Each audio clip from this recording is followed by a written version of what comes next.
Jesosy tam'izany faorino ianao nijaly ny tomany ny sotro ny mangity nizaka ny tsilaitra ny kokarano maso nitondra ny mafaitra ny rano ny tete nitava ny voarora ny aretany avokoa ny Yesu sy ny akora kamarary ny afinitsotry izao fanavotanay sy ho famonjenanao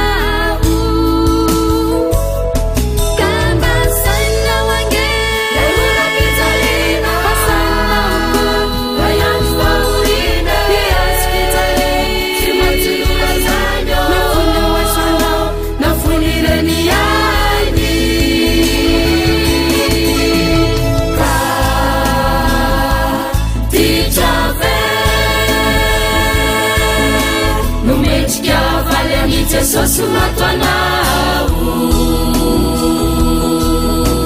va izy ane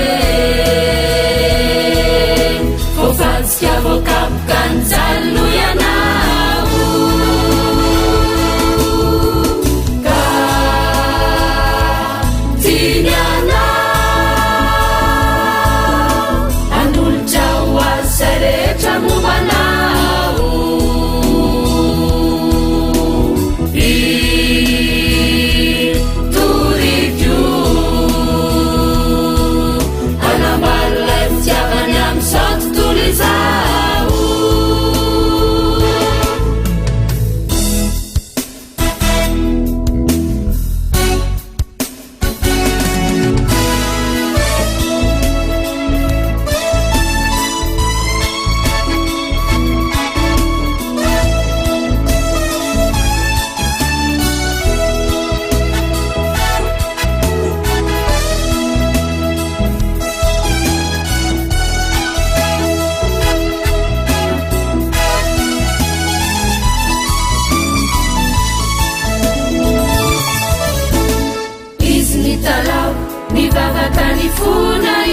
Pokiti si zaka kusutruna kanefa rakiuo raizao sitrakao ekeku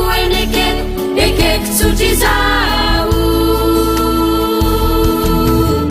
inna lazao zay azonao avaly ilay tompo be fity miaritra ny zaly mba sainy kely ane zay mendrika ho azy fizaosy anao ane no tokony ho voasazy